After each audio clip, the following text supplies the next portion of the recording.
Godfrey Kamagara umuhezi w'umuvekero wa president yo mu district ya Kibale akwatanise na polisi wakwata umusigazi wa Manyonga Salim Turanze obere na shomero mu district ya Kegegwa banyuma yo kuguma rukushoroza center abantu abaruko bane bija kwehandikisa kutungendanga muntu Kamagara na jangwa aba babintu bashaba sente ezitarhansi yo mutwaro gumwe n'icweka buri muntu bakatandikana by'abantu form sinjiro 10 bahikangu mibiri sente za gomaziza nyinja abantu bashashora ko abantu benda bafunendanga muntu bagangu mibiri bahikangu 5 abantu bagomba cyo sente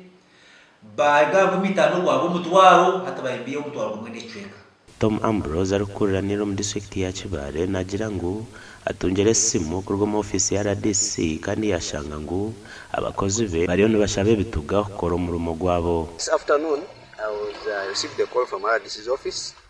telling me that there's a serious security matter that has come up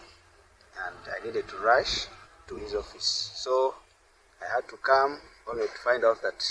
we have apprehended someone who had connived with some of our field staff who are registering people for national IDs, and he was in custody of the police. So ogo when omudisiteje ya Kibale nangona mu bunyoro we yurujo yona omugombora omurukagwa omusero yawo ochiyo muzego kuyabanda kasindi yejenesezo miko birubiya bakumya nabyo kwawe tsakwa kwata tubatomu nkomo kubagaruke tingo manyoga rwiremere andeti iremere yaretera mwaka akapapura kari kugamba nti tahereze statement yona habo kugira nti nyencha kare bangambira nti nyencha kare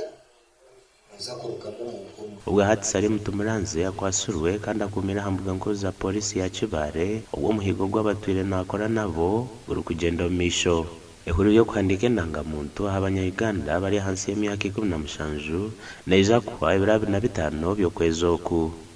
gashaka Thomas tumwebaze.